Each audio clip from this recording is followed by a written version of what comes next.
Lagoon Sleep is a sponsor of this episode. I don't need to hound you about the importance of getting good sleep every night, but why not get great sleep when you have the chance? We know that sleep is one of the most powerful yet underutilized training components. Lagoon supports your sleep with the most comfortable and customized pillow for you. Go to lagoonsleep.com/believe to take a quick quiz, and they will recommend a pillow based on your needs. I am the otter as I sleep hot and mostly wanted some cushy support for my neck and head. While sleep comes pretty easily for me, I still notice a difference during the occasions I don't have my Lagoon pillow. I believe in it so much that my whole family now uses Lagoon pillows, and we bought those ourselves. If you want one too, head to lagoonsleep.com/believe, take the quick quiz, and use code BELIEVE for 15% off your order.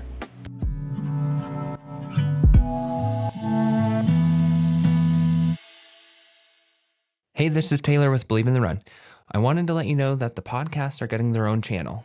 As we continue to grow, please search and follow BITR Networks on YouTube and Instagram to find all of the podcast-related content. If you're looking for the shoe and gear reviews, you can find those on believeintherun.com or search Believe in the Run on YouTube and Instagram. Thank you for your support. Here's the show. Give a good stretch, got my laces tied. My trusty podcast by my side. If you want to talk fun, it's the place to be. Yeah, it's the drop, D-R-O-P.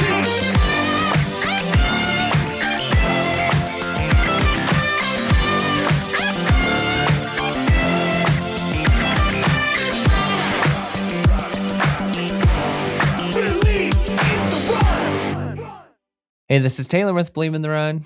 And Alex with Believe in the Run. And you're listening to the Drop Podcast, but the Dirt Division segment where we are just going to talk about a lot of happenings in trail running right now. It's August, like mid to late August is trail season. Mm-hmm. What's your favorite trail season? Don't say winter. If you say winter, Why? I'm going to. Why do you ask if you don't want to know? Well, I just don't want anybody to say winter. Let me say that. Well, it is winter, but my Is it really? Yeah, my second favorite. Tell me about it. I actually do want to hear about it. It sounds like you don't, but I will tell you. I do. I just don't believe you.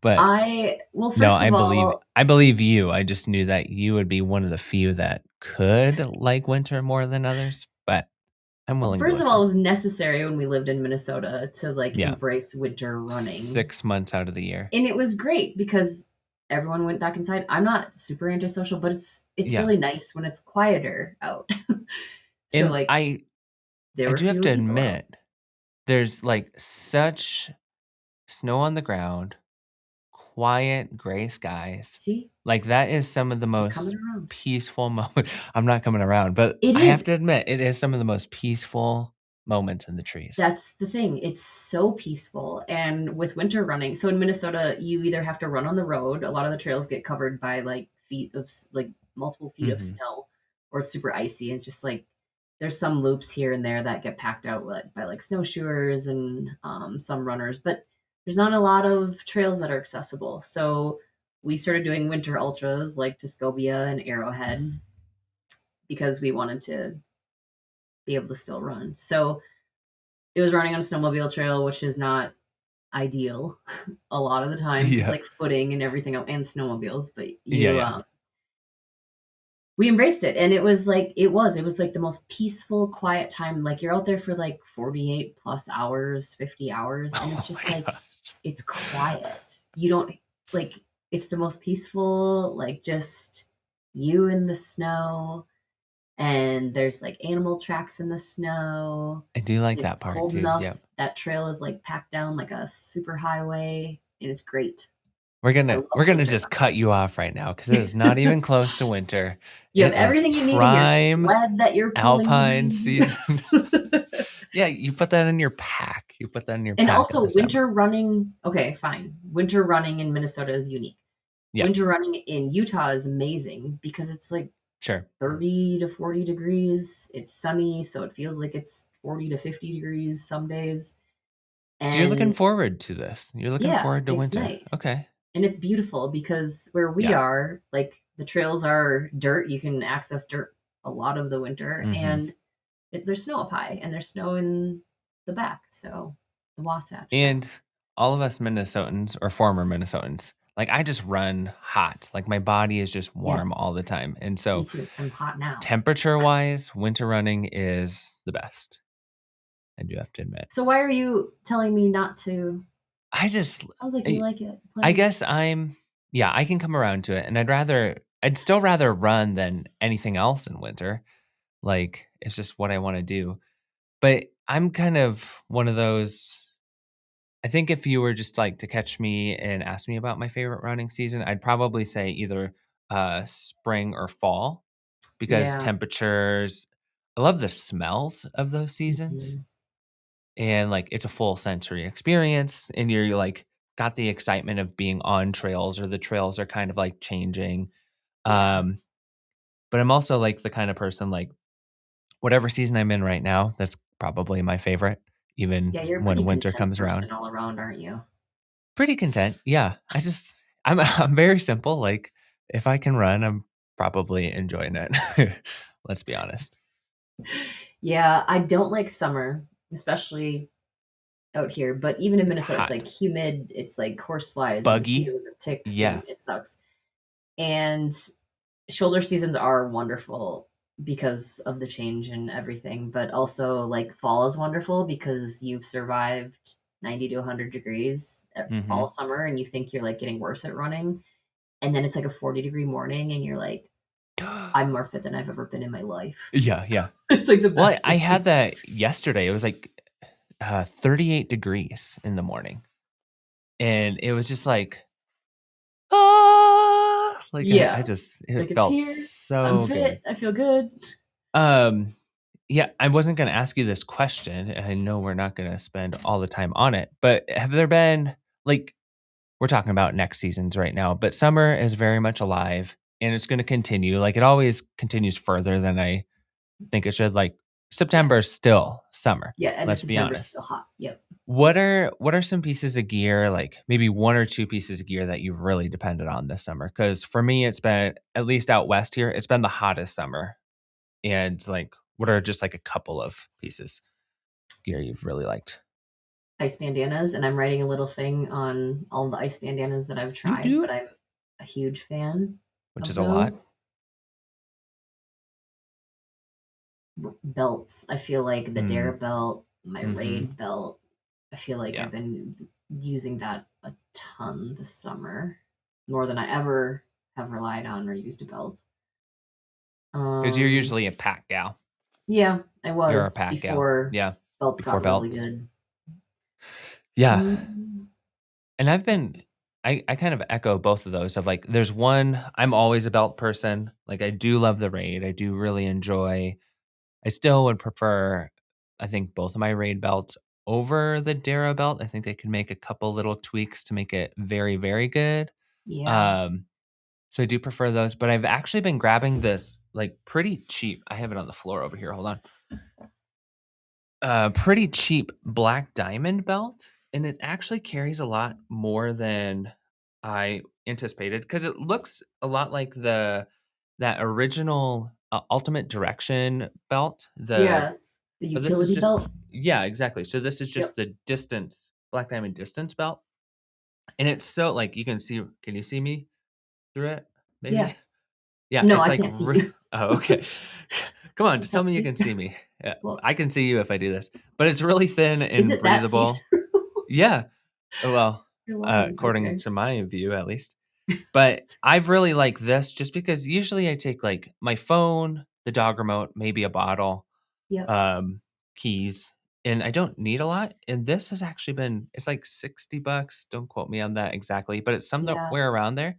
And it's been holding up. It's really comfortable. I don't know. And for Even people, holds poles. Yeah. yeah, for people who don't like that overly structured kind of like, Yep. it's a great having belts like that is a great Yeah. option to have. So that Also, was filter one bottle, the Hydro Pack filter bottle that goes right the in. So best. I had the Be Free, and I know like that still works great when I'm like Sure. out Yep. longer and going further, but because they can empty it into the other ones easier. But just that built-in filter on like the regular 16-ounce bottle, 18-ounce Because you can bottle, throw that it's on any amazing. of You the just Hydro boop. Pack bottles. Yep. Yeah. And so Yeah. I almost every long run, I definitely take that. And I think Mhm. we've talked about this before, but I keep calling it type 2 fun, but it's called type 2 gear.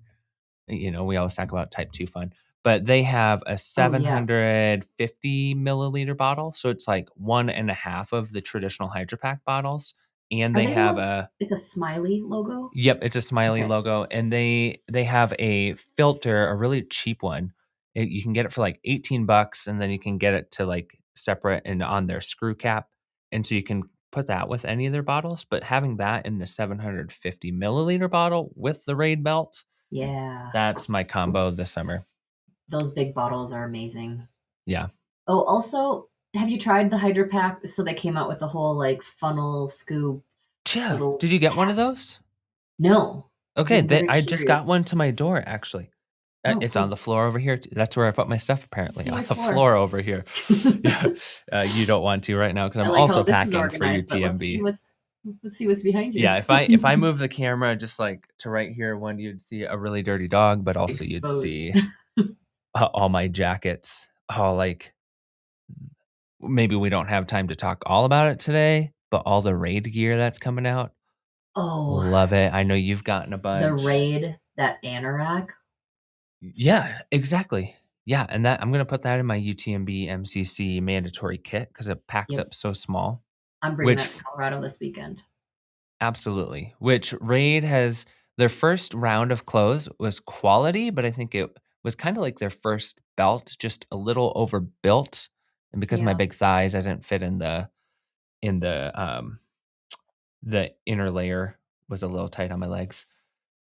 Why am I blanking on You're talking about this? the shorts? Yeah, the shorts. The outer of the Yeah. shorts is great, but the inner liner was just a It's snug. little snug. That's a great Yeah. word.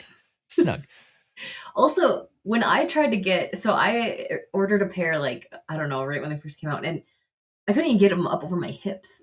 Mm, I was like, mhm. oh, they're immediately just going back because Yeah, these make me, I don't feel great, obviously. And like, I don't want this experience every time I put these on. So, yeah, and but the ones that I wa got recently are better. And I have read yeah, reviews that they do relax a little bit with wear. So I'm going to try those this weekend yeah, too.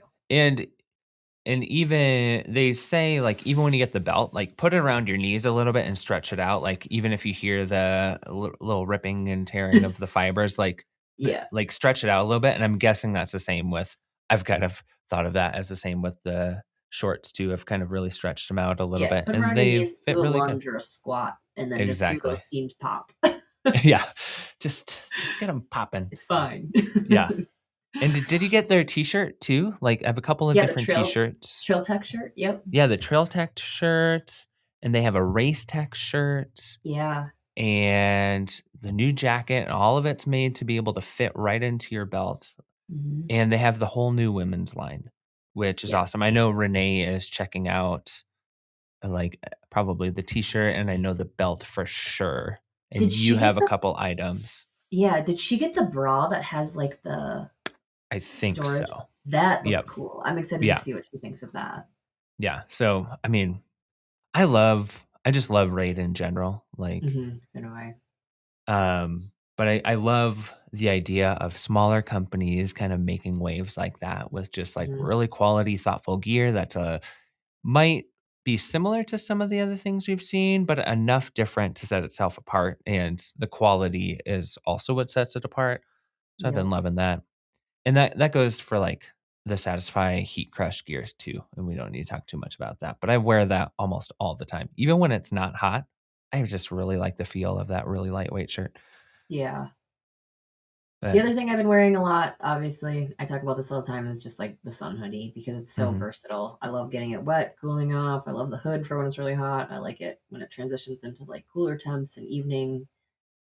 That John G. Sunchaser hoodie Yeah. is fantastic, and it's not a $300 shirt, so Yeah. And big then fan of that like one. there's just too many good things. Mhm. Like I thin out my closet like so often and donate I stuff know. because stuff overwhelms me, which is probably why it's all on the floor over here. Me too. But man, there's just so many good things. I'm having a harder time this summer than ever, like letting go of some of the things because there's so many quality items. Yeah. But how much of that are you guys bringing down? You're heading down to the San Juans again, right? Yeah, so Jared's doing the Telluride 100K on Saturday, and I'm going to bring most of the raid stuff to test that more, some fun shoes to test a little more, Any and shoes you can talk about? I think the Norda 000 is Norda in the zero bag. zero zero. What the? Okay, let's just go there right now. I guess I was gonna save it for the end. But Norda 000. What There is it is. that? Tell me all about it, Alex. You've run it. I haven't. I took I have. some nice photos of it this morning, but Yep. tell me. So I've only done a couple runs in it. I'm gonna do like some more vert and more technical trails, obviously this weekend, and try to put it to the test a little more. The first thing I noticed when I saw it, because I don't have specs on it, which is Hmm. fine for now, Yeah. but it appears to For be for zero all. Yeah. zero zero one outsole, 002 upper ish Yep. heel collar, Yep.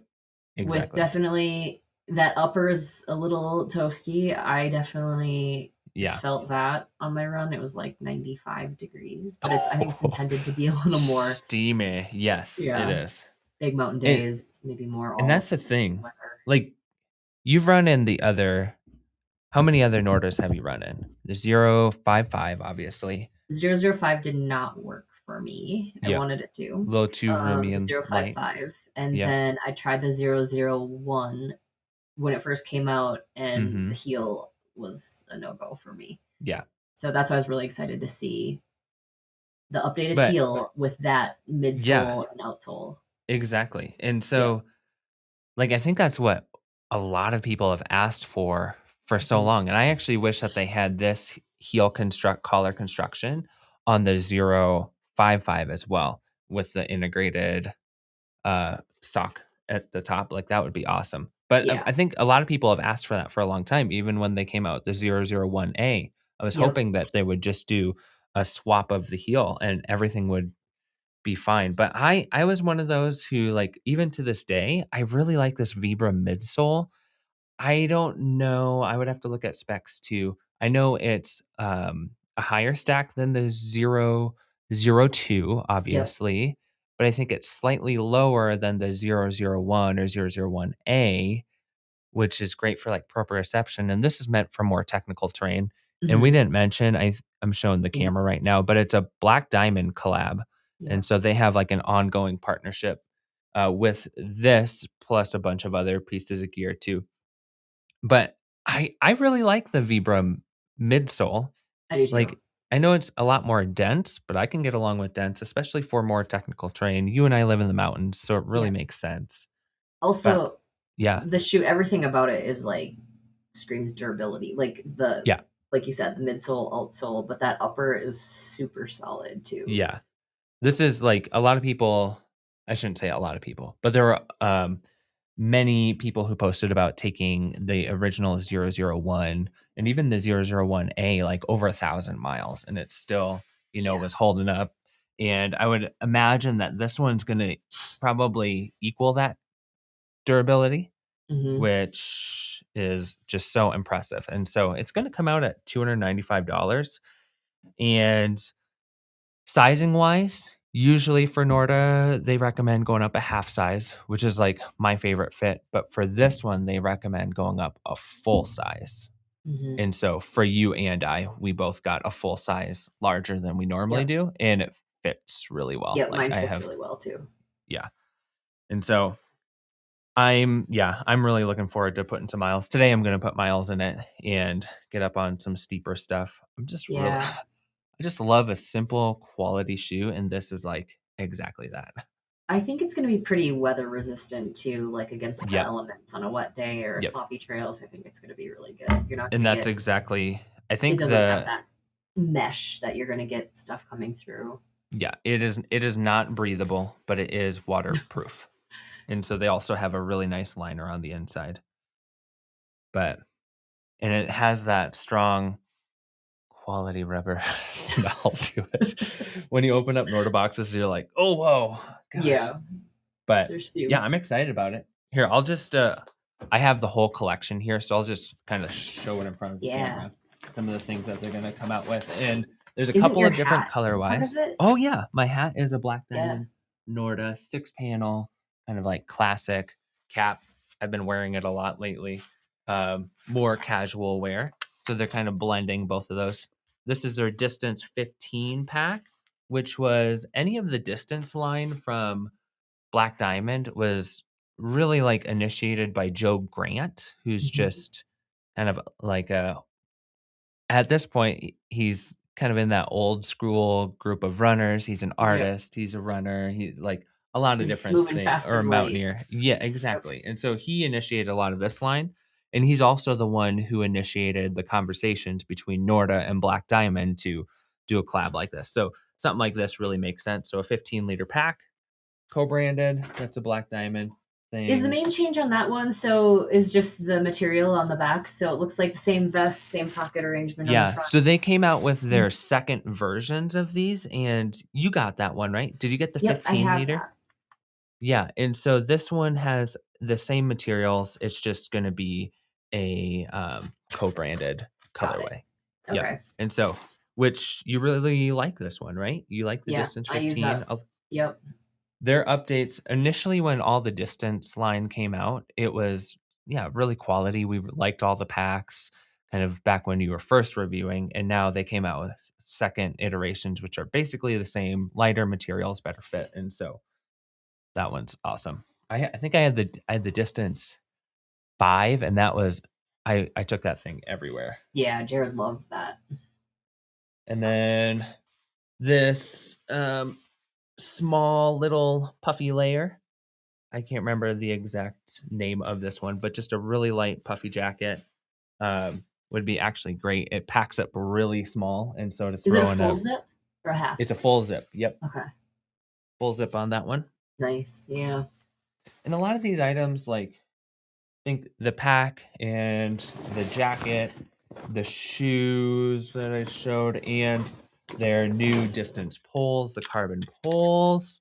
Yeah. Here. Those are the FKT poles, right? Yep, those are the FKT poles, and you reviewed those as well Yep. recently, right?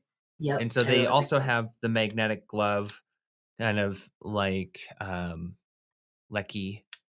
I like it. I did have that little like meltdown situation when I had a little bit left of Cocodona where I lost my mind over them because it would not go back in because I had it like twisted. Oh, but overall they're very good.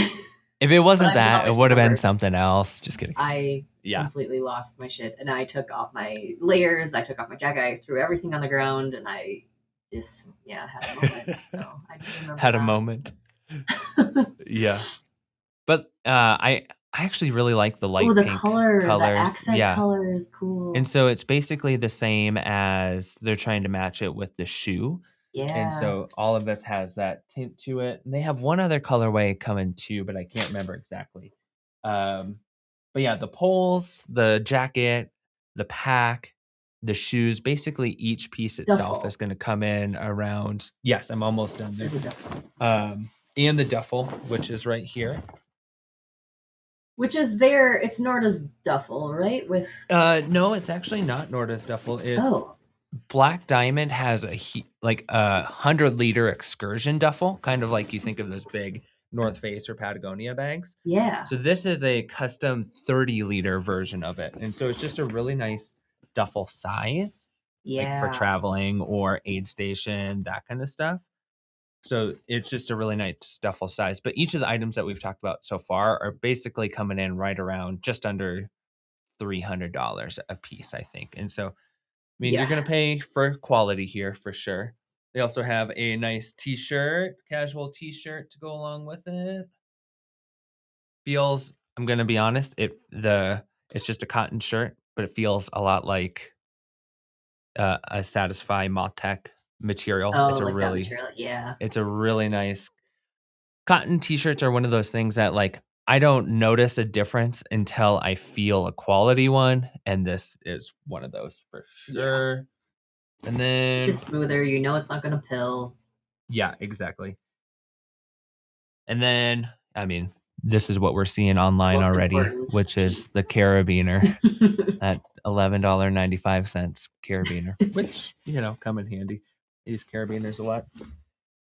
And then I have my hammer and stuff in here from things I was doing earlier. But yeah, I mean, exciting stuff. Yeah, that stuff is cool. Yeah. In quality stuff. I really like these kind of collabs. I'm typing up an article that will be out by this time this episode comes out.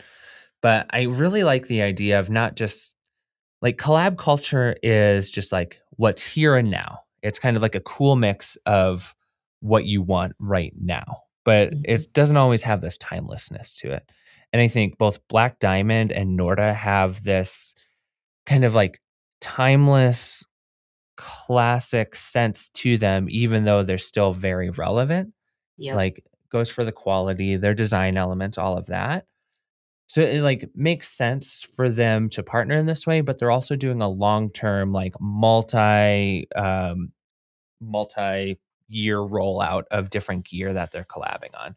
And so I like that. I like the more sustainable long-term vision and Yep. partnerships that way to like really develop something cool. Like the fact that they came out with a brand new shoe that is specific toward mountain movement is Yeah. awesome. Like I Yep. think that's really cool.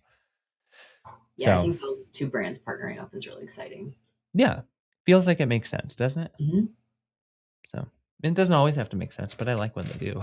I feel like Raid and Norda could do something cool too. Yeah, if They I don't seem know like if you saw it, they did have a collab belt that came out. oh, did they? I really like the colorway. It does have that pinkish tone to it, but it also Oh, like has a okay. sage with the rest of the belt, and so the accents are pinkish. You should look it up. I It don't was even like know one that of was those a few thing. things that I'm like, I'm just gonna buy this. I should grab this because I Oh, you really bought it like the yourself colors. even. This is No, a I two-brand. didn't. No, I'm too cheap for that. Oh. I'm like, I Oh, have one already. It's beautiful, isn't it? this is cool. Yeah. How did I You miss might this? not be too cheap to buy it. You should buy it. I just tell you to buy stuff. Go buy a van. Go And buy I'll tell you about it. this Yeah. belt. Yeah. We have the privilege of not having mouths to feed in our house besides our dog. Yeah. Yeah. Yep. Yeah. That is definitely Okay, where so my it's finances go. basically the 2 liter with a different colorway. Yep. Yeah. It's a 2.5 liter with the, or yeah, 2 liter with the different colorway. But I like that colorway a lot. I But know I love this colorway. based on the fact that like I've used my 2 liter belt for 2 summers now, so many miles, and it's still holding up. I'm like, Yeah, I can't bring myself to buy another one. I know. That's the one But I'm always bringing with. yeah, it just continues to rise above. It's sold out everywhere, like Mm, most braid dang, stuff. dang. Hey, Nick, or Kyle, is anybody Are you listening? out there? Yeah. But oh man, we weren't even going to talk about gear like that, but hey, I we know. did anyways. Okay, can you talk about the Telluride mountain race a little bit? It kind of falls into this like B tier of events of like you may know about it, you may not know about it, kind of like that Beast of Big Creek race that Sam did. But it's a super quality event, and I believe Reese, our reviewer, she was on the front end of creating it and starting it Yeah, with I think her and Dakota, I think, created this race. yeah. Which when it came up the first year, I'm like, I am going to do that race. Have you But I ever? haven't yet. No, I haven't. It Oh, just part of it when it started, it was like right around when our oldest was born, and that basically just meant I'm now birthdays. coming back around to it almost 10 years later, thinking I should go I do feel it. like you would enjoy this. Yeah. But it goes right from Um, Telluride, finishes right in Telluride. Like yep. that's glorious enough right there. Yeah, and most of the time you're spending above 11,000 feet, so it's very like hard rock adjacent. It's obviously in the San Juans too. Mm-hmm. There's like ridge lines. You go up over a number of passes. I think you summit Telluride Peak, which is like 13,500, Okay. 13 Up over there 13. for sure. But yeah, it's a 65-mile route. You gain, I think, over 22,000 feet. And I think the cutoff is like 32 hours. Oh, So it's like my if you think gosh. about a lot of 100-milers, it's a Uh-huh. 36-hour cutoff. This is 32, and it has just as much, if not For more, 100K. climbing. but you're exactly, up than high. So most 100-milers it's in the going to run like country. 100. Yeah. Yeah. And so is Jared excited? I mean, He's obviously, I'm guessing he's stoked about it. he's so excited when he saw there was a 100K or 65-mile version of Yeah. this. He was so pumped. Yeah, Because the 35-mile version is the original and typically like the more sought after. I think it's yeah, 35 miles. And I then think they it's also have a 40. shorter version. Oh, I 40 think even. yeah. There's like there was a 24 and a 40. Okay, Recently, there we go. I think Yeah, there they was were, initially a yeah, 24 or 40, but now there's like a 14, a 65, and I think something else like a hill climb or something in something between there. Yeah. shorter. Yeah. Okay. But he's super excited. He has done hard rock, so he's like he loves those mountains. Obviously, we go and train in them all the time, and he Mhm. is very excited to do a different route in them that kind of combines some of the stuff we've been on, some newer stuff. The big thing this time of year and with this race in general is always like, because this happened last time, they had to reroute because of storms and lightning. Mhm. Yeah. So that part Monsoon always makes season. me a little nervous, but Do you get to pace him? Do they allow pacers? I don't know. He might be able to have pacers. I'm not going to though. I'm just gonna Yeah. crew him a couple times. Sweet. So it'd be a Yeah. nice relaxing weekend for me. Yeah, which is you can go run, do your Doing test my thing, gear and see him every now and clean up the then. stage.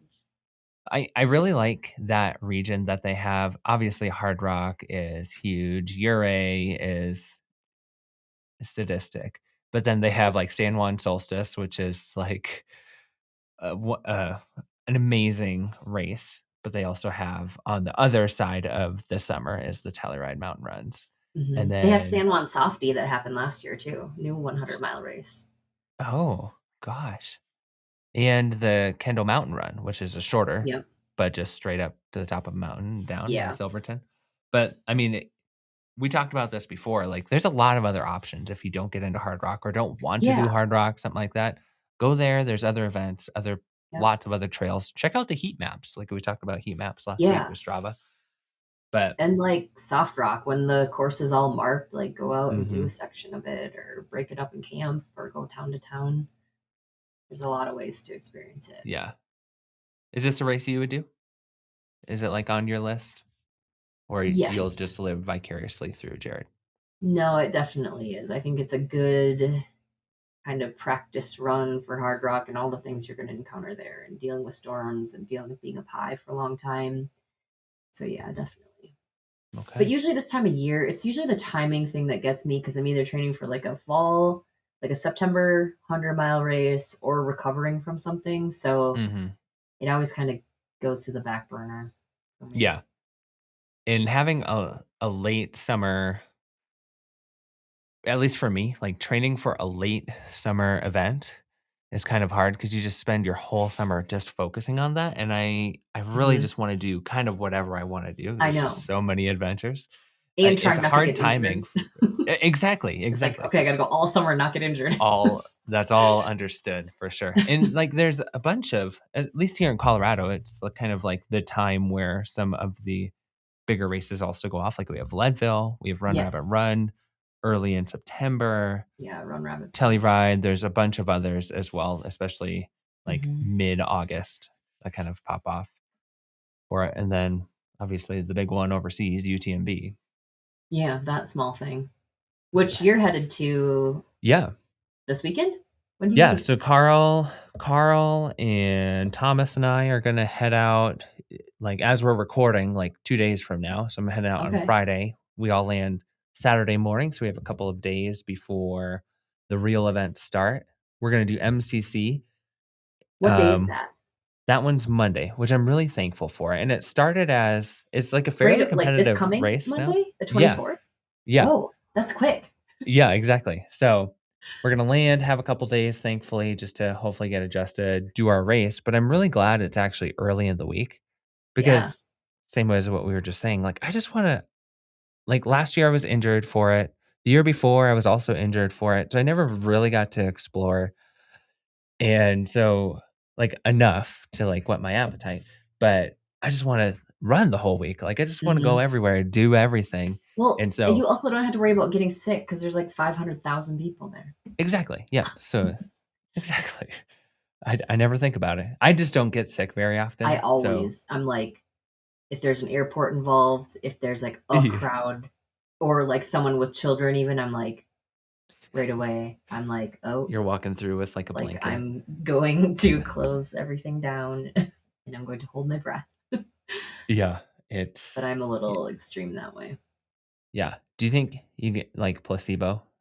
Like, I'm just traveling, so I'm gonna get sick. Do you get it? Yeah, Are for you that? sure. And then I get Yeah. stressed about it. And then I'm like, I have The asthma and allergies. So stress. I'll get like Yeah. a little scratchy throat and I'll be like, I have COVID from that person on the plane who coughed. I know exactly who it is. I saw it in their eyes. Yeah, exactly. And I'm like, don't make eye contact with me. Don't look at me. Keep your kids away from me. Don't Hide your, exhale hide your long. kids, hide your wife. I'm really fun. Alex is traveling. Wow. Well, Okay. even Oh, leading up to Cocodona, I like quarantined myself. yeah. Thankfully, you had a van you could just like shuttle on down hmm Yeah. with. But yeah, do you ever aspire to do like UTMB or anything like that? Like, I don't. I would rather do the Tour du Mont Blanc rather Yes. than the UTMB race, personally, at least in Yep. this season of my life. But That's I'd really love to exactly. do OCC, MCC. I'm really excited about maybe a CCC. Yeah. Jared and But I have yeah, talked about this. I don't think I love the idea of like going out there and exploring, but I don't know that I would hmm want to necessarily run UTMB. I there's think just it'd be so fun much to else that just go goes out on on. our own terms before or after the race and experience it. Like I'd love to go spectate and see it. hmm If that's still going to be a thing next year or in a few Yeah, years. who knows? Yeah. Which, I mean, Very- we got to kind of explain it now for those who haven't heard. Yeah. The But the new basics, yeah, go ahead. mayor, yeah, is trying to slim things down a little bit, basically hmm proposing ideas like limiting runners and crews and spectators, like the numbers. And I think there was something even last week that I read that maybe if you run it one year, like you have to sit the next year out, so it's not so many, and they can like get more people in. I don't know. It'll be Huh. interesting to see what happens, though. Yeah. And especially on like it's not like a race organization level. This is like at a town level. So whatever they say, they're the hmm ones issuing permits, all that kind of Yep. stuff. I don't know And how it you're works running in through, yeah, Chamonix. And it is a small town. Like it feels like it. I know it kind of extends through the valley, so it's a little bigger than it seems when you're in like Chamonix proper. yeah, But it is a small town, and you and I deal with this too, living in mountain towns. Like, it can feel overrun at times. But when this is the major event in Chamonix. Like, I know it's just trail running, but it's the biggest event that they have every year and brings, I mean, people from over 100 different countries, mhm. like And isn't it like 100,000 people that it brings to the a area? ton. Yeah, Yeah, I would any number that you throw out, I would believe it because it feels that full. And honestly, I know from a locals perspective too, like anytime we have events here in Estes Park, like I just take the back ways. Yeah, I get grumpy with like how people are driving and that kind of stuff too. But yeah. really, for the most part, it's like a weekend at a time. And so, like, whether it's for a wool market or a arts and crafts Or Banana Ball. or banana ball. Wasn't that we forgot to talk about Banana Ball last Dude, week. let me just say, I know Thomas hates banana ball, What but I is love banana ball. Banana Ball and Okay. why does he know about it? Yeah. And so I think he just doesn't like it because it is ridiculous. It's like he equates it, and it's a great equation to the like Harlem Globetrotters. Like it's still basketball, but it has all of these other elements that like make it entertaining. And so it's still baseball, banana ball. They only have like a handful of teams that travel and do this, but they're selling out the biggest stadiums. Like they sold out the Rocky Stadium at 50,000 people 2 nights in a row. Um, and so it's still basically baseball. Like that's the core of it, always will. But they have like a time limit on their game. So it's a 2 hour game regardless. And so each inning itself is you can get points by scoring, like the traditional scoring, making it around to home plate. But the only way you get a point after that inning is finished is if you had the most points within the inning. So you have to win the inning itself to get a point. And so that ensures like the score is never going to be like really lopsided ever, because you could Okay. just win the inning. And then there's things like you can get points for trick plays and this and that, and it's it's just like I didn't know where to look for most of the time. And like you bringing up banana ball makes me, think of like UTMB a little bit, I guess. It's just like I don't think UTMB is as ridiculous, but it's as busy in the fact like there's something for everyone at any moment within the week. Banana ball, you could be looking at home plate and something's happening, or in the outfield and something is happening.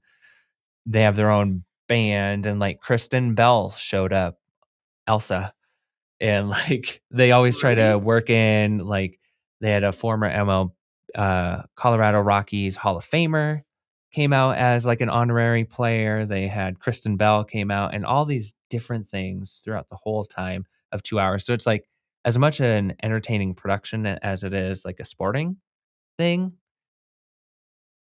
And yeah, if I just replaced UTMB with with banana ball, like it would sound the same, and it's not exactly the same, but it sounds the same in terms of like how much is going on, the craziness, the amount of people. Um, really just have a hot dog and sit down and enjoy the show at either one, because at UTMB in Chamonix, they have Cool Cats, which is the place to go. The best hot dog I've ever had was in Oh, is that France. the hot dog? Yeah, Yeah. yeah. So good. But I don't want to give Reading away all any of about our other local spots. Savannah bananas now. I know. Read about that It later. Yeah, exactly. Yeah, if you can get to a game, it's not something. I mean, the same with baseball or the same with UTMB. It's not something I want to go to every weekend, but it is a really fun event to enjoy and be at if you have the chance. And both have lottery systems. That's the way we got our tickets. South Jordan. Apparently, they go down to South Jordan. Yep. They Okay. go everywhere. So if you have the chance, get in that lottery now for next year. Banana ball. Banana ball. Yeah, you're hooked. Okay. Yep. And banana ball and UTMB. Fairly synonymous. But I would say too, like I have only enjoyed UTMB as a spectator or as someone who's there for other purposes. Like we're going with Hoka. We have a lot on our docket with Hoka, which like going, fun runs, dinners, activations, all that kind of stuff. Pretty much every brand, not just Hoka, has all of that going on. So if you Mhm. could go even just to like enjoy being in Chamonix and being around runners, it's like Yeah. we did that at Western States too, but it's Mhm. like that times 10 basically at UTMB. Is it Maybe just even the more 3 of than you times going? 10. You, Yep. Taylor, or you, Yep. Thomas and Carl? Yep. Okay. So we're going to be there. And then Reese is actually going to be going with the North Face, which is they're not going to be at UTMB maybe one day, but she's going on a like a hut trip Oh, to celebrate the launch of the what's it called? So many shoes, and the Off Trail Ultra. ultra. Yeah. And so she's going to be there in the same valley, just doing some other things. But yeah, exciting times ahead. Sweet. Wish you were Excited. coming. Wish you were coming. I know. But you'll be doing other things, other fun things. Yeah. You've had just about as busy of a summer as I have, I know. just going to all I've been these bouncing things. around to a lot of different things. Yeah. And also this weekend is Leadville Sage is saying, let's go. Time to go. But honestly, I think Leadville, we don't even have to have a whole other episode. It kind of feels stale to me recently. And I love Leadville. I love the place of Leadville. I've really enjoyed the races, spectating and racing. But in comparison to a lot of other events, like I think Telluride Mountain Run has more hype around it than Leadville itself. I know. I was trying to find some information on who's like running and what's going on. I know David's Mhm. not running, so I don't see any of his content. He just had Mhm. surgery or something. Yeah. But yeah, I haven't found much about it, and maybe I'm Yeah. just missing it. I feel like Leadville is an event that hasn't risen with the tide very well.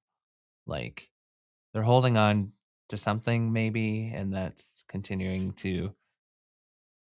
I know they're in a difficult spot too, especially with elite presence when everybody wants to go to UTMB or some of those types of races. Or, I mean, honestly, if there's other very intriguing races within the vicinity of time, like, Yeah. I don't know. I don't know, which is kind of a sad thing to say, honestly. Like, Do you think it's a because lot of UTMB happening, like, the I'm next weekend and just their I'm sure timing, or that's there's part of more it. to it? Okay. Yeah, and, even though trail running has grown a lot over the last few years, and I think, again, like, I feel like Leadville itself as an organization and event just hasn't really gone with that, like, it seems. There's a lot of attention on the UTMB week. There's yeah, and just so many other opportunities that once Mhm. like, if you don't get in with the lottery, I guess, or do any of the other Leadville series, I don't know. Stale is kind of the best word that I've found to describe my personal, feelings and experience with it in the last couple years, and that's not just because Would of you UTMB, but I think would you a go lot of back? other events. Yeah, I would go back. Like, Okay. again, I still really love Leadville, and I think there's a lot to offer. I think it still is gonna be like, if you're there crewing or anything or racing, it's still gonna be a good experience, Yeah. but the whole I don't know. I would rather go other places at this point Yeah. right now. It is competing with a lot of things on the calendar. Yeah. Or even just like you think of Run Rabbit Run is less than a month after, and that one Right, that has one's huge. yeah, Yep. it's huge. It's actually more accommodating, a better chance to get in, has That's where a lot of from our, an elite perspective, a lot of prize money. It's like the second most yeah. prize money after you well, I guess with some of the ACG's events this year might not be the most prize money, but and it all Mhm. goes to a great cause. Like when you have other events like that around Yeah. it, it makes it hard to grow. I don't know. It's also, yeah, one of the races that a lot of people use as a qualifier for Hard Rock. Like, Yep. people it's highly sought out, so Yeah. Okay. What's if you're going to choose any of the Colorado 100s to do next year? besides Hard Rock, Well, you can say Hard Rock. I mean, ideally, I would get in Yeah, to Hard Hard Rock. Rock, but if I didn't, I probably would choose San Juan Softy. Very Mm. intrigued by that Hmm. race. Okay. San Juan Softy. I'll have to look it up. I know nothing about it. What Yeah, about you High should. Lonesome? Oh, yeah. I think High Lonesome is the one that I would go for. I think that But would I'm be still really not fun. ready to do 100. And Yeah. yeah, again, that And they're one's doing like cool a stuff, like, relatively new yeah, yeah. around accessibility and equity with racing. I do like that. And Probably not the High same Lonesome or historic course as Leadville, but in the same area, and you get a lot of the same vibe. Mhm. But yeah, it feels a little cooler. Yeah. A lot I cooler. Like like that's the one I would go for. I like the newness of San Juan Softy, and I like that it's kinda, like, smaller still, so I feel like that appeals to me. San Juan Softy. Maybe we should just not have said anything before there's oh my gosh. I love their logo. Yeah. It's just a sofa with It's a couch, like a red yeah. couch. Yeah. Makes you feel like you're at friends. And oh, if that picture at the top is Right? part of the course, yeah, baby. It's so pretty. Huh. Okay. Well, I mean, this But is a good call out. it's not a Hard Rock qualifier, currently.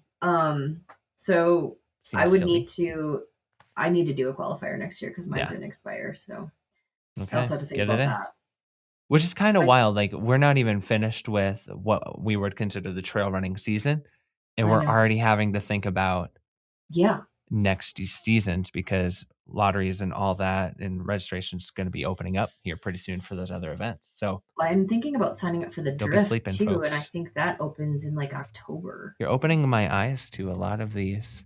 The Drift 100 is another race you should do, Taylor. Is that Utah? No, it's in Wyoming. Winter race? Yeah, it's in March. Well, it's a spring race, it's in March. My gosh. which spring means nothing out here in the Rockies. That means March and April are our snowiest months. I know, and it's usually like very windy. Huh.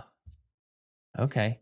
Well, we should just do an episode of cool races that Alex knows about. Cool, as in winter races. No. That's not. Oh. I mean, you could add a couple in there, but We should talk about races, like kind of like our bucket list, and yeah, I think it'll be really fun. And Okay. some of our favorites that we've done and why. it would be a good time with all the registration stuff so people can be looking Yeah, out. Okay. because fall, is when it all starts up again. So Mm-hmm. it's No always rest like for the this, weary.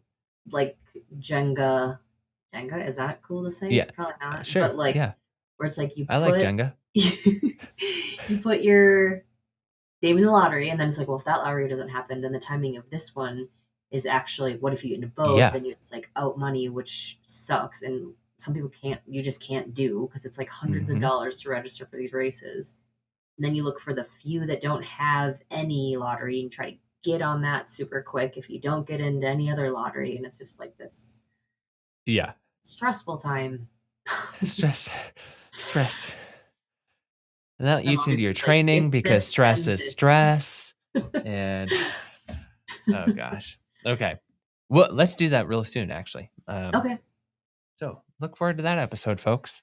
And look forward to listening to Hans Troyer at the end of this one because he Yeah. chats about his experience going for something new as in CCC and a lot of other things because he's an entertaining fella. Yeah, by But the time this comes out, or no, it won't. We won't know how he did. we won't know how he did yet. I think the following day. So if you're Yes. listening to this when this comes out, the day after is when his race CCC goes off. And which here's the challenge. tuned. I'm going to issue this challenge to anybody. Let me find my random sticky note that I wrote this on. He actually had a pack. So you have all this required gear, right? For most big races, but UTMB races have even more. I'm pretty sure he said 577 grams is his whole kit. Obviously minus nutrition. But What? Really? yeah. And so my challenge to anybody out there is to try to beat that and send in a picture of your kit. So I'm going to try it too once I get packed for other stuff because I have stuff everywhere and I need to pack and not focus on that. But 577 grams. So that's everything without food and water. Yeah. And so that's jackets, emergency equipment, everything. And he has them in 2 little plastic bags, not even Ziploc He showed quality. you? It's probably great value. Yeah. Yeah. That's like 1.2 pounds. It's very small. Let's see what it is. 500. 1 pound? 1.25 pound? That's like a pair of shoes for your whole kit. What? That's crazy. 2 ounces, 577. That's 20 ounces. 1.27 pounds. I want to see. I want to Yeah. see it. I want to see everything. I know.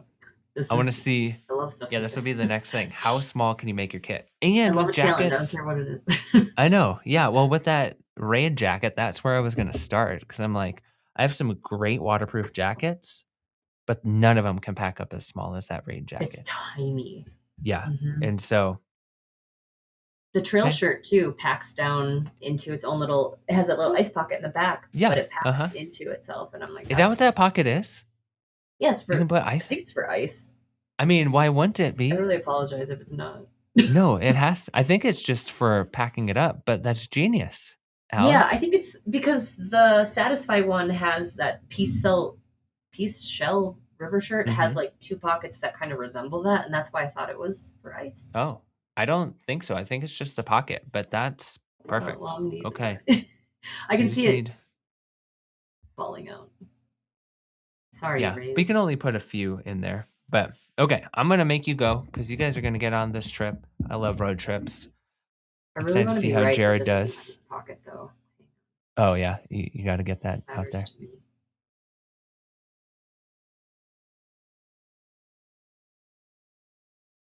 Is it? He's putting ice cubes in the back. So that would make one think that would probably be an ice pocket.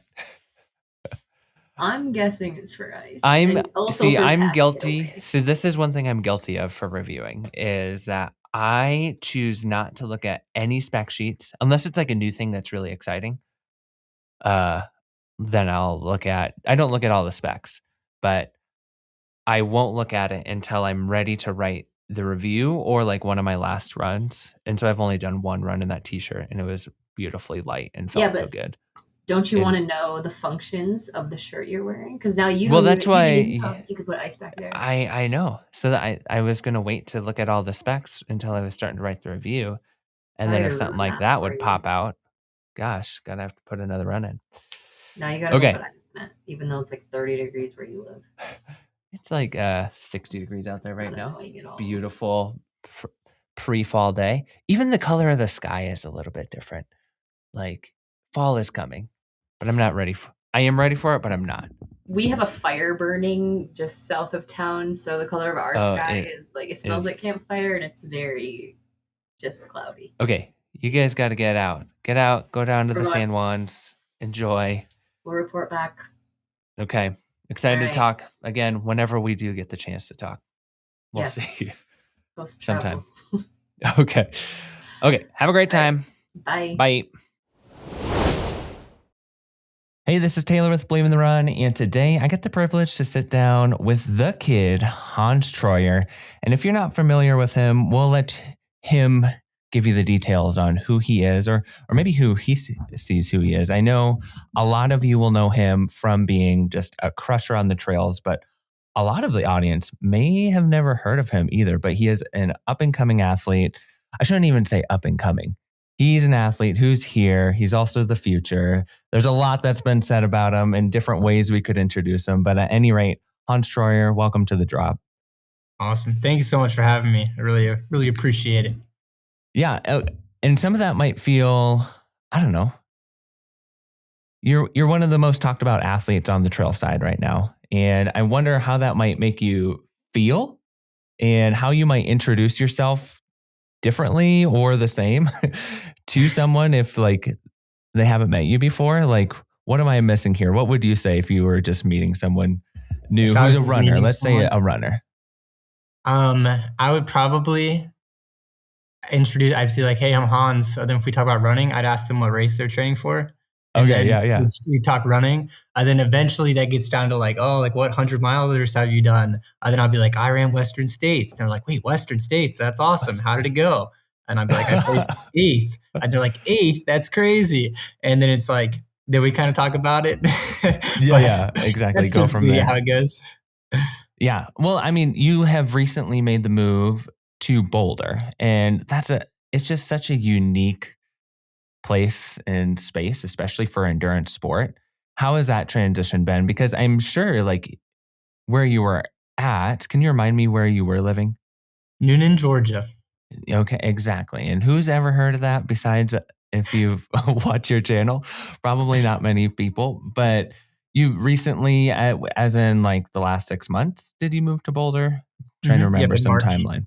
And how has that transition been? Because you probably went from a place where, you know, you have lots of family and friends who know you just on a more relational level, now moving to a place where a lot of people probably see you and notice you as like Hans the Kid Troyer, right?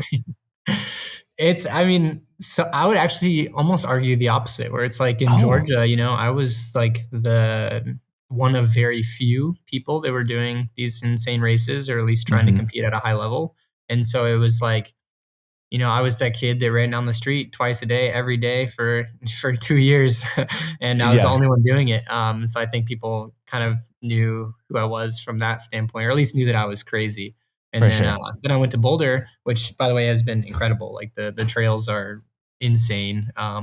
It's like there's so many incredible athletes there, where it's like, I'm not like the big name in that town. It's like Sure. I meet everybody, and everybody's grinding, or training for some massive race or professional of some kind. And it's like just the whole atmosphere there it's kind of unbelievable. I mean, just it's so competitive. You almost have to make sure you don't get drawn into the overly competitive nature of everybody, because you can find someone to run with every single day if you want to. For sure. And then you're going to be possibly running yourself in the ground because you're running up a hill faster than you would have if you're running alone. So it's kind of been a little bit of a learning experience to not get too excited and have too much fun. And, at the core, like I'm a huge fan of the sport. And so whenever I see other pros, I'm still like, I fanboy over people a lot. Sure. And so I gotta calm down and just be mature and run my own training. But the move's been incredible and yeah, feeling very fit, excited for altitude's been great. Turns out I'm a high responder to it, so all is well. Sweet. Okay, well that's one box to check off. Geesh. Are you an extrovert, would you say, or are you an introvert? I'd say a little bit of both. Okay. It's like I really like hanging out with people, but I also really enjoy my like quiet time. Mm-hmm. Because I would imagine if you live in a place like that, and I'm kind of the opposite. I live near Boulder, but I live in the middle of nowhere, and it's like you have to do some work to be able to get to run with someone. Whereas you could, like you said, go run with someone who's, a champion at this, that, or the other at any day, any time. But I would imagine that if you were extroverted and you just want to run with all your friends all the time, like that possibility is there. Who have you found that you've been kind of like reaching out to and running with the most in that community? Yeah, there's a few people.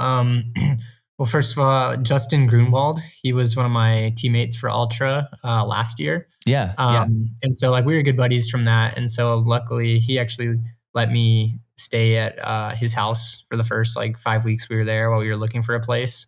And he's just like, he's one of the coolest guys ever. So we did a lot of training together, a lot of running together.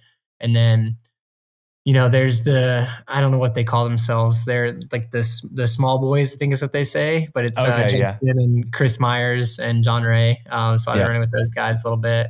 They're a good time. Yeah, Chris Myers has been great. He gives me a lot of advice and he's been kind of like a surprising role model in Boulder, which has been great. And then my good friend Cade Michaels, we started training together a lot, especially after Western States. We did almost every run together until I left for Chamonix for this camp. But between those guys, probably run with them the most. And then of course there's a lot more that I've caught a few runs with, but maybe aren't like regulars. But it's kind of nice to have those kind of like guides around of people who have, trained for many of the races that you're training for, but also know the area well enough that they could, hey, I got a long run we need to do before this, or there's this climb that we can do to simulate this. What kind of tips and tricks or just guidance have some of those guys given you while you've been there? I mean, some of the best advice, or like, I think it's kind of like active advice where like I'll use Chris Myers, for example, where the first few weeks when I got there, I was still adjusting to the altitude. And honestly, training was just kicking my butt like day in, day out. It was just, I was tired, I wasn't sleeping well. And, Chris would invite me to go on a run and he'd just be like, dude, we can legit like go as slow as you want. I'd be like, really? He'd be like, yep. And then he meant it. Like we would go and then on an uphill, I'd be like, dude, I can barely breathe right now. He'd be like, oh, let's just hike for a second. And I'd be like, okay, like cool. Let's hike for a second. And yeah, exactly. And so for a few weeks, I think just him being like, just giving me that active advice and just being humble enough to not just push me into the ground. Cause I won't name names, but a few people in the first 2 weeks, it seemed like they wanted to teach me a lesson. I don't know, point about it. They were kind of overrunning me.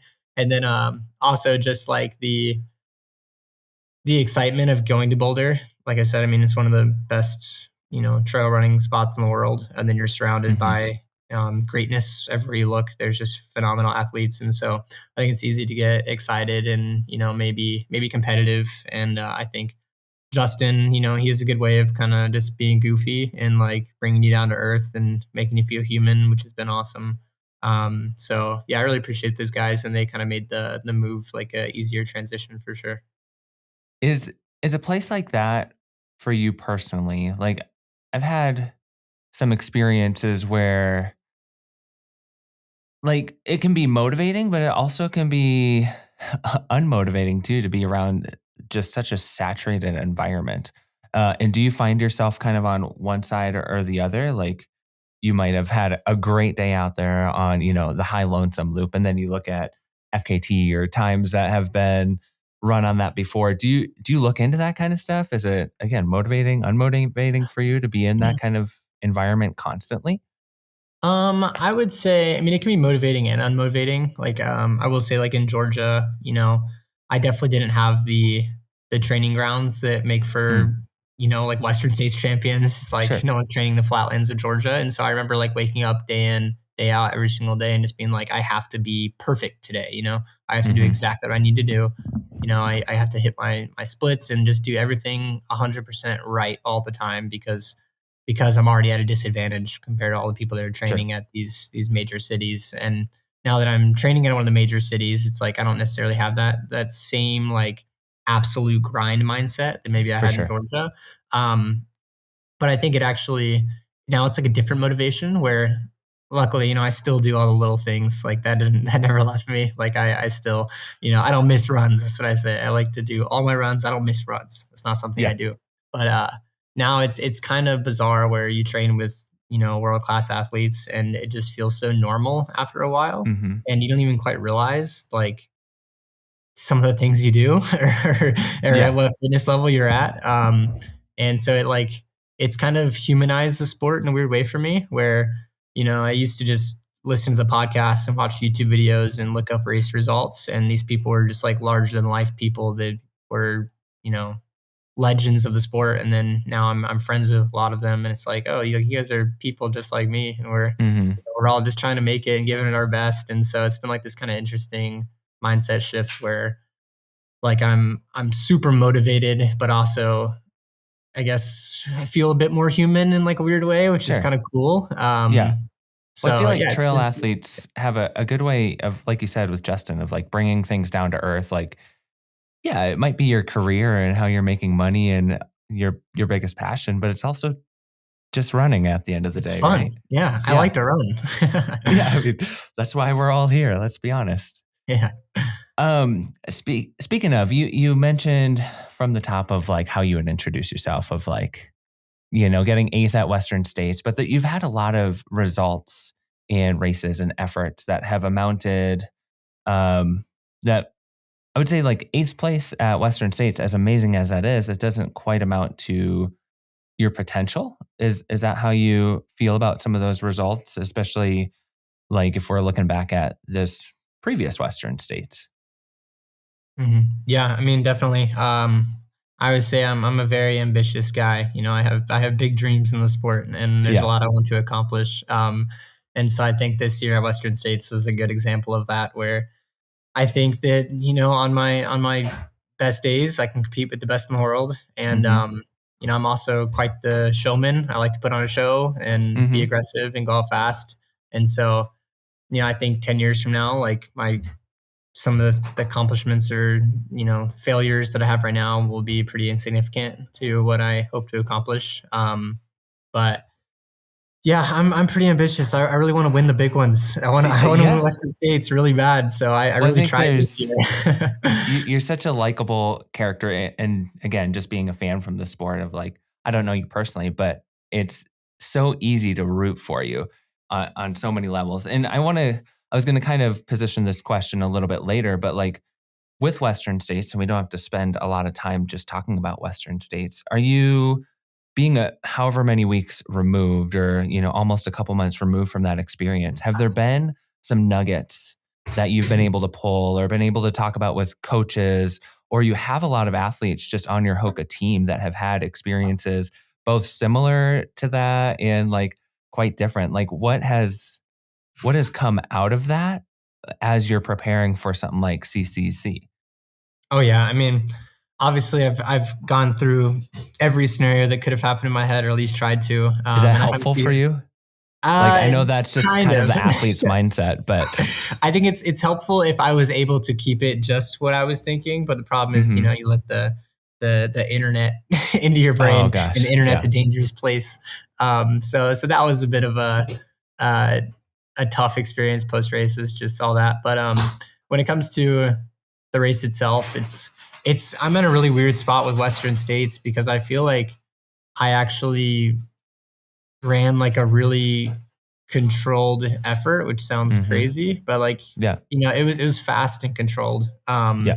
And I think, maybe if I were to try that exact same race 10 more times, then 8 times it would have stuck is what it feels like. Sure.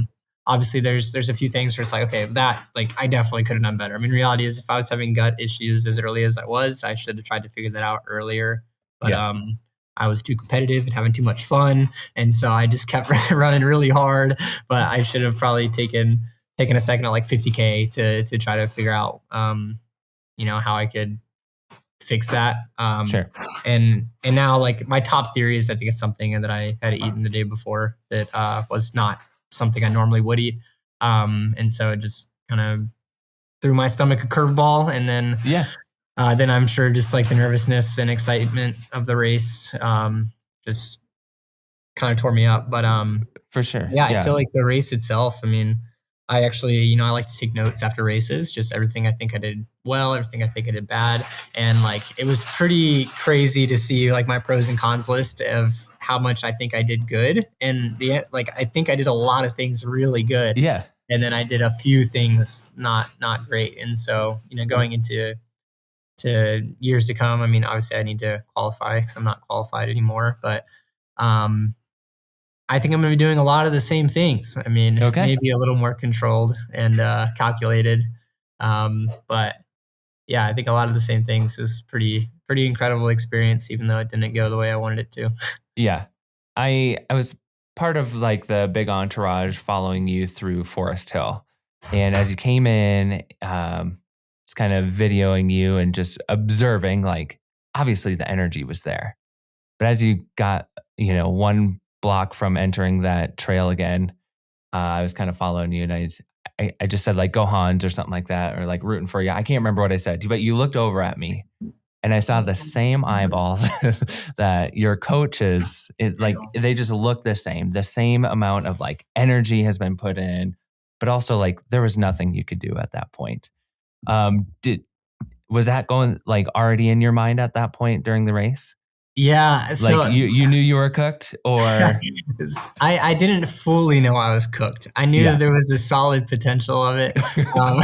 I think because like I said, the gut issues started pretty early. So like slowly throughout the race, like my carb intake was getting lower and lower.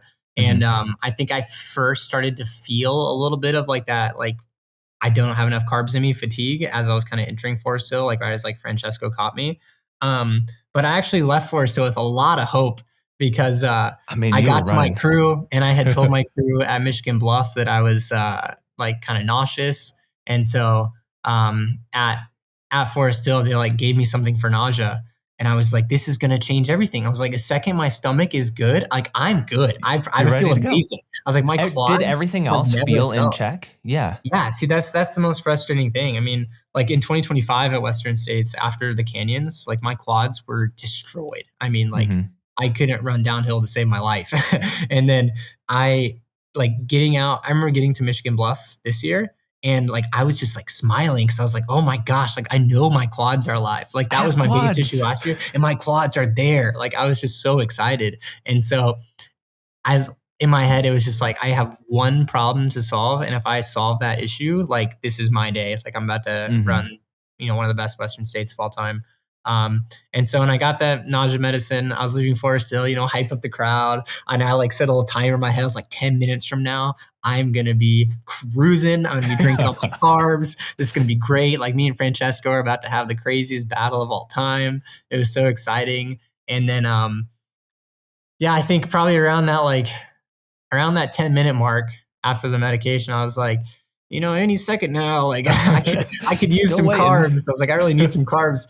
And then all of a sudden I was like, oh wait, I'm getting like really sick. And so I like pulled over really quickly, and I was like, I got to puke. And so I threw up. And then I was like, okay, well, puke and rally. Like I don't really believe in a puke and rally, but I was like, maybe I'll feel better enough to start eating. Yeah. And then I ran 2 minutes later, I started puking again. And it was funny because luckily the live stream wasn't actually on me, but one of the bikers with the camera was following me at the time. And so I just remember like puking, and I looked to my right and the camera's like 2 feet from my face. And I was like, no, we gotta go find that we're not stream. keeping any secret from anybody at this point. No.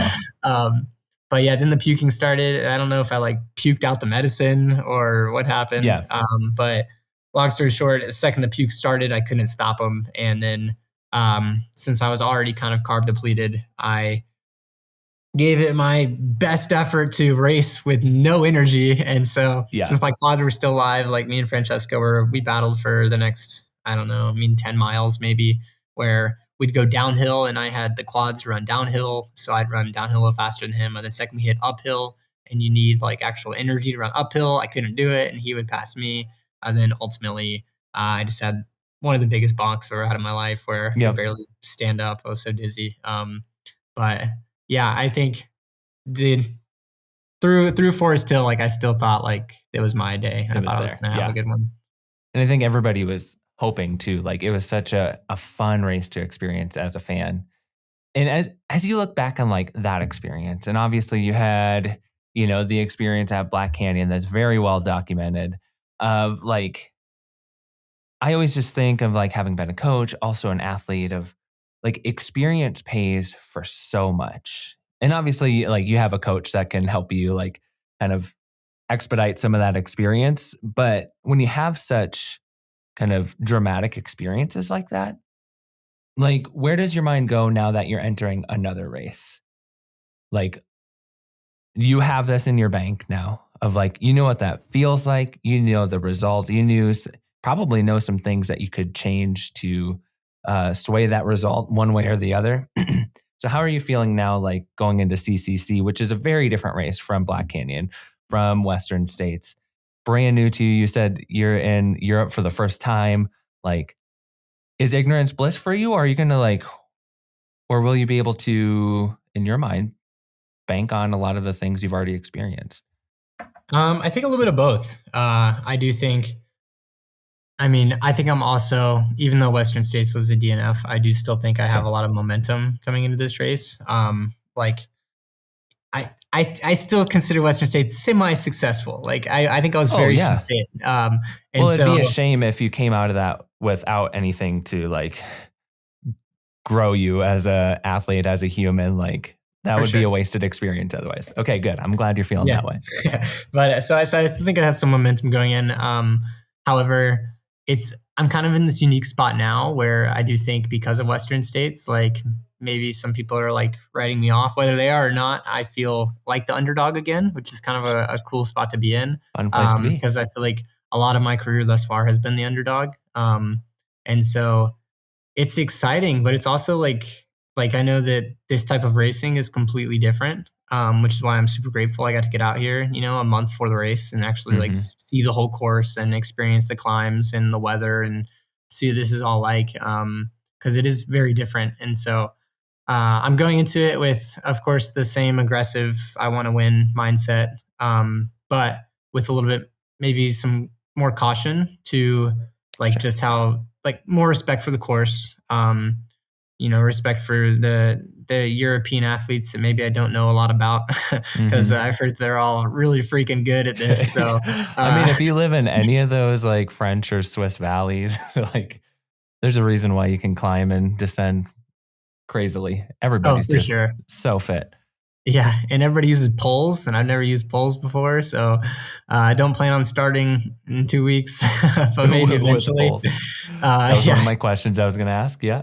Yeah. No poles. I did try them for the first time. I used Von Sant's poles. We went on a run like 2 weeks ago. And of course he took me up like the steepest train I've ever been on in my life. And he's like, oh dude, this is just European I feel like running. Every trail there is like, you live near the mountains. I live in the mountains, and there's very few, like even just segments of trails that can compare to what the general trail is like there. Yeah, it's insane. Like, just talking to people over these past few months about like CCC, I literally, the first thing I say is, okay, everybody says it's steeper. Everybody says the climbs are bigger, but like, what does that really mean? Like, someone give me some concrete, like, now. Know what that's like. And everybody just says, oh, you just got to experience it. Like once you experience it, you'll know. And I was like, that's so dumb. And then I'm here, and I'm like, okay, I get it. Like it's just steeper and the climbs are longer, but yeah. And then of course, Von Sant took me on this trail. He later admitted a couple days later that it was steeper than anything he would typically run. So he did admit that, but it was so steep. He knew what he was doing. If I fall over, I'm tumbling down this hill. Like it's not possible. Thousands of feet. Yeah. Yeah. It's crazy. But he let me use his poles. And when What we a were guy. hiking on a 37% grade or something, I was like, okay. I was like, these are a little helpful, I'll admit. Um, Yep. so I could see the benefit of it. But So does that mean you're going to be putting in a little skimo season in this oh, year? man, Like, that'd be awesome. I've never skied before, but I'm really good at rollerblading. So there I you think that go. they could convert and then I could be a good skier. And you're forced to use poles. But I've never experienced like a snowy winter. I've lived in Georgia my entire Oh life. gosh, I So like, suppose. yeah, so whenever I see snow, like snow is still the coolest thing ever to me because I never Mm, see it. I still build snowmen all the time and yep. have snowball fights. So Igloos, I really all of hope it. that it's like a really snowy winter in Colorado. I just want to experience that. Well, I mean, with the weather pattern setting up, it's supposed to be. Farmer's Almanac tells us that it's supposed to be this year, Oh, let's early and go. wet. So let's That's so awesome. that could help for future seasons for sure. So what do you like? You said you were on course the whole time, or you got on the whole CCC course, Mhm.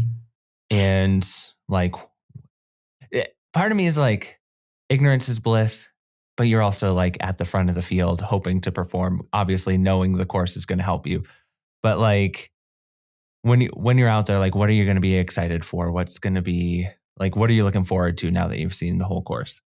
Yeah, I think, I mean, obviously, the whole course is just like 4 or 5 really big climbs. But like, I mean, out of the starting chute, you climb like Hmm. 4,500 feet. It's a pretty wild first climb.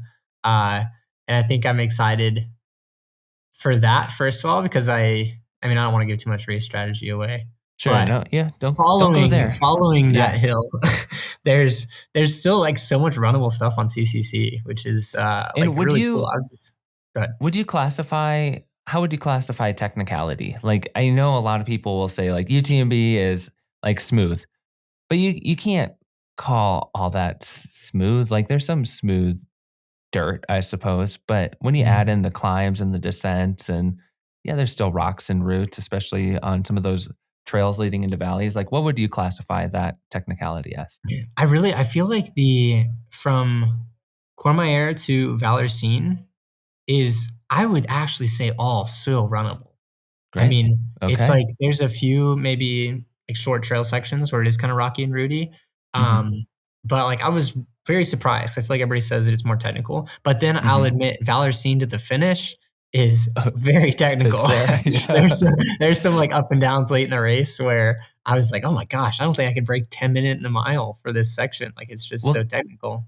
I think that's kind of like the magic of like, if you do the full loop, or even TCC where you're doing two-thirds of it basically, of like each valley has its own unique flavor in terms of trails and geography and all that. So that's, I mean, that's motivating from just an adventure standpoint of like go Oh, seeing all the definitely. trails. And I think it just makes for such a great race because there is such a variety on this course. I mean, there's Hmm. big climbs, big descents, runnable sections, technical sections. Like it's kind of got it all. So I think Hmm. it's a good equalizer for the trail space where, you know, the alpinist mountaineering guy is going to compete with the marathoner out on a course like this, where Yeah. it's just everybody's kind of, I don't know, it's unique in a really cool way. Yeah. And does that like, obviously you're going to play to your strengths, but are there any places where you're like, now having been in Boulder and put half a year in Boulder basically, of like, you're like, yeah, I could, I'll be willing to give it a chance on this particular section, or Oh, definitely. I mean, yeah. I do think I'm an entirely new athlete than I was 6 months ago. Like, I think historically my big issue that I've had was the quad soreness, like we were talking about earlier. Sure. It's like Yep. typically within 2 big descents, my quads are toast. And being able to get out here early and train in Boulder, it's like I've seen the descents, I've trained the descents, and like my Hmm. quads feel really strong. And I feel like just more durable than I've ever felt before, which is like a really exciting spot to be because like I'd love to get caught up in a durability battle now, which is something that I would not have said 6 months ago. So like Yeah. late in the Sweet. race, if it's like the final couple miles of the race is a massive descent, and it's like now I feel like pretty confident that I could like actually get down that pretty Hmm. quick. But Yeah, I think that's pretty exciting, and I think I'm just like a more well-rounded athlete now, where I'm carrying a lot of fitness over from Western because, it obviously really sucks to DNF, and Sure. like I would have loved to get to the finish line, but since I didn't, I was able to get back to training like within a week at a pretty high level. So I think I carried a ton of fitness over from Western States. So I still think I have the leg speed, and then you throw in all the durability and big mountain sessions that I've been doing, and I think it's created this new runner for me, which Yeah. is like a really cool spot to be in. Yeah. And like you said, just kind of, if you feel like you're in that underdog position, like the world is your oyster, right? Of like, Mhm. get out there and do your thing. Oh, absolutely. Yeah. I mean, I'm gonna give it my best shot, and it's like a cool race too. Because I mean, CCC is obviously it's a championship level race. It's massive, Yeah. but Hmm. it's also a golden ticket race. So it's like if I have a good day, I could double dip, and that'd be pretty sweet. But it's just so Is it, exciting for so many reasons. I'd imagine that's the ultimate goal. Yeah. Like golden ticket back in the States. Yep. Yeah, definitely. Yep. I gotta try again Yeah. sooner than later. Yeah. I Uh, mean, when you're fit and ready, now's the yeah. time, huh? Hmm. Um, can we talk gear a little bit? Sure. What shoes you going with? What overall kit? I know something that even like I'm racing the MCC, which is that Mhm. first like marathon distance, and even for the MCC, the list of like required gear is a lot more than anything we have here in the United States, where you can just get away with, even if you're running mid pack, you can just wear a belt and get between Yeah, aid stations and be just fine. But here it's quite a bit different. So when you're talking about gear and things you're going to depend on, obviously we don't have to go through everything, but what are some key pieces that you're going to be taking along with you? for sure. Yeah, that's been something brand new to me too. Is I've never been a vest guy. Yeah, I know. Yeah. I have probably worn a Same. vest 5 times total in my life until until after Western States this year. I started practicing with one, which is kind of funny because I had planned on like wearing a vest and a belt for this race, where I was still Hmm. gonna like use a belt almost entirely Yep. for my hydration and stuff, and then just carry the mandatory gear in my pack. But I ran in the pack a lot this past like month and a half, and I actually love it, which I never thought I'd say, but like I Which, am really enjoying the pack. I just used like yeah, the Hoka 8 liter one, and that's the one I just it's got too. And it's actually, I would say it's more like an SUV in terms like overall build for a pack Mhm. in the scheme of packs. Okay, But man, that thing performs. It holds it's sweet. bottles really well. You can pack that thing with a ton of gear in the back. I was fully prepared to get that vest, and I wish I knew it's just the Hoka 8 liter. I think they sell it even. Mhm. Um, but I was fully prepared to try it and then just use one of the packs that I would use otherwise. But Okay. no, I'm like ready to use this pack. It's awesome. Yeah, it's sweet. I mean, what I'm doing right now is like I just do the 2 bottles in the front of that Yep. back like bottom pocket. I Hmm. can fit one more bottle in there, and I'm also Sweet. putting my waterproof jacket on the other back pocket, like lower pocket, and then Hmm. all the other mandatory gear stuffing in that In that main zippered pocket in the pocket. back. Yeah. But I've actually had a lot of fun with the mandatory gear as well, because I feel like there's so many ways you can like make it more efficient, and so Yeah. like I bought this $40 mini smartphone that you can still and so it only weighs like 90 grams, which is great. Yes. Uh, and then yeah, then That's a also like souvenir. yeah, yeah. I almost just want to start using it now. It's just so fun. It's so I small. mean, why not? It'd probably keep me off of Instagram more too, which would be Mm, great. probably helpful for us all. But yeah, so I bought like a kitchen scale, and so I've been like weighing all my gear and like playing around with things. And then we also had like here at the Hoka camp, one of the UTMB like representatives came to the camp to answer all of our questions on mandatory gear. And so we like tried to cut the edge of every single rule, to make it as light as possible. And Three so I think quarter I got length a sleeves on your jacket, crop yeah. that thing. But I think I have a really efficient mandatory kit, which I'm Excited pretty to dang see it. excited about. Like the whole thing weighs about 580 grams, the Holy cow. entire Okay. mandatory I'm kit. going to go, and So that's if anybody wants excluding to compete fuel, with right? that, say it Dude, again. okay. That's excluding fuel. So Excluding fuel. Yes, sorry. yeah, so you That's like, haven't, yeah. yeah, Yeah, the fuel I'll have in my bottles, so that's completely separate. But everything Shout else, out I to believe. Hyperlight guys. Yeah, big shout out to Hyperlight guys. They're the best. Okay. Oh gosh, you said 580 grams? I think I'm it's gonna like see if I can beat 587 that. if I'm being honest. But Oh, but you have yeah, a it's heavier pretty pack light. than I need to. That's insane. Well, that's not including Okay. the pack. Like it's just I have things in Yeah. plastic bags. I actually have it right beside me. I don't know. You just do audio or do you do? No, we do video. If you want to see it? if you want to give away any secrets, I mean. I mean, I won't give. I want to say exactly what's in it, but Yeah, exactly. pretty much these are my 2 layers. Sweet. This is the second layer and the waterproof pants, and then I have everything else right here. That's my mini phone. Oh my gosh. My bandages, safety blanket, That's gloves, insane. all And the 2 above. like what are those? Like not even pint size bags. Like those are Yeah, they're quarter the tiny gallon ones. bags. Mm-hmm. I mean, So pretty Not even efficient. Ziploc quality even? No, I need them because they keep coming undone. Exactly. But I did like, I was cutting corners. So like for the cup, like I even cut off the handle on it Yeah. to save 1 gram. I was like, Hey. that's it. That's what I need to do. That's innovation, man. That's Yeah. innovation. So that's been fun. Do you have experience with like backpacking or through hiking or anything like that? I don't. No. 'Cause I know that mentality, like Joe Stringbean McConaughey, he's like a master at kits because he's always had to think about, sawing off his toothbrush and all For those sure. tricks, Yeah. Of Sweet. course. Okay. I mean, I'll admit, I definitely got a lot of help because I'm surrounded dude. by Yeah. like Hayden helped me out a ton. He obviously knows a lot. Francesco helped me out.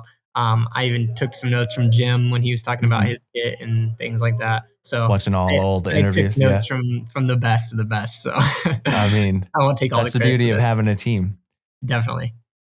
Okay, 580 grams. That's a shout out 587, for I anybody to. Okay, 587. I want to challenge anybody who's listening to see if they can take the CCC mandatory gear, which I believe is the exact same as the UTMB, and make a lighter kit, and we'll spell it out. That's my challenge now too. Okay, Yeah. beat Hans challenge. For sure. Okay, But sweet. then- Okay, yeah, go ahead. Well, I was gonna say otherwise for gear, I think like the whole Hoka kits. I'm wearing like the Sky Breeze shirt, and then Sweet.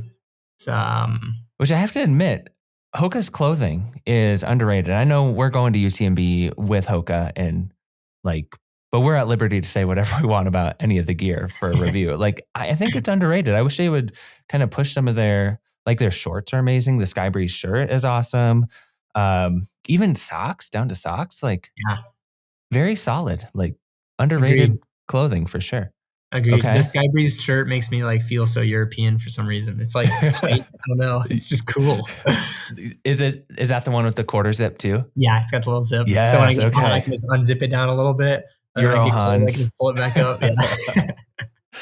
Perfect. I need to hunt mine up. I had one last year. I should Hans as inspiration, style inspiration. And footwear. Are you at liberty to say what you're going to be wearing there? I don't think so. I think I'm wearing a prototype that I don't think I'm supposed to talk about yet. Okay. Well, I always do the Instagram zoom in anyway, so we'll Yeah, see you're that on welcome the back end. Sweet. Okay. Well, okay. One more question before I let you go. You're in Europe for the first time. What's your daily diet like? Oh man. So it's definitely I've tried to keep it as similar as I can. Sure. So I've still been eating a good bit of pizza. I really like Okay. pizza. So lots of pizza. I have been trying out a ton of different baguettes. I'm known for my bread consumption. Mhm. And so I have been, the grocery store ones, the boulangerie ones, which I think means bakery, and the all of them. I've been getting them all. I'm getting some croissants and some. They have a lot of chocolate bread here, where it's you can buy bread just with chocolate chips sprinkled throughout it. So I've been eating that like crazy. So good. Otherwise, just pastas, rice, eggs, chickpeas. So a lot of the same things, but the bread's probably been the most exciting thing. It's the bread's different out here. The crust is harder. It's you gotta click through it, but then when you get to the inside, it's really nice. It is truly an art. Yeah. Well, and I mean, compared to even if you bake your own baguettes, here in the US, the flour is different. Like we have some friends who are like gluten intolerant in the US, but they can go over to France. And because of the differences in the flours and how it's processed, and obviously that's gonna, Really? come out in the wash when you bake something with it, like it's just so much better. Like that's one of those things of like you had said, like athletes are telling you just got to get over here to experience it for the trails. Same with the food, like exact Definitely. same mentality. Oh yeah. But Do I you will get admit, like my first time going to the grocery store here, I was like oddly terrified.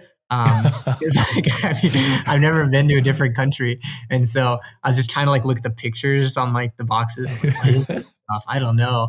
And then I definitely like it was probably my worst like grocery haul I think I've ever had. I brought back like nothing, and then well, even budget wise, you're like, how much am I spending? I have no yeah, idea. exactly. But I'm getting better by the day, and I've been practicing Good, a little good. Yeah. French. So, Duolingo yeah, helping you out. Yep. I'm on that Duolingo grind. But the problem is, I always get caught up in doing like I just do one lesson per day, you know. Oh, yep. And so Yep. I'll do like one lesson per day for like 280 days, and then I haven't learned anything. So that's my biggest Still issue. here. Yeah. Yeah. Merci. Merci beaucoup. Oh, that's good. That's Yeah. good, Hans. I know. Although, Okay, do you get time after the race to stay and really enjoy the cuisine? not a whole lot. I think I'm racing on Friday and I'm leaving on Monday. Okay. Yeah, I mean, I will be out here for like a total of 5 weeks. That's long enough. Yeah, it's long enough.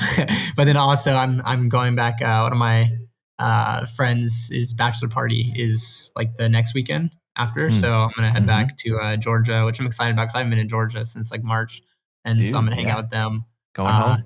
Hopefully, I can figure out the time change. The time change over here is not as bad as people said it would be. No, but Like- coming back the other way is a little funky. Okay, But so you gain time.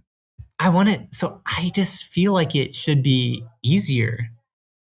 Like Yeah. just based off thinking about time. Cause it's like when you come over here, then you're kind of forced to like stay awake all day. Like you have to try to stay awake till it gets, nighttime, then you can go to sleep. But I feel like when you go back, if you just didn't sleep on the plane, then when you land, it'll just be like it's, super late at night, but it'll only be like 7 p.m. And then you could just go to bed. But if you're at all like me, like I fall asleep just like sitting there waiting to take off.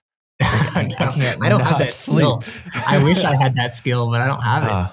I don't know if it's a skill because then I can't sleep the rest of the time. It's like I get my power nap, but maybe that's what I need to do. Maybe, yeah. Oh, thanks for the tip. We gotta trial this thing. Well, I've never done it. That's what I think was going to happen. So okay, I'll let you know how it goes. Please do.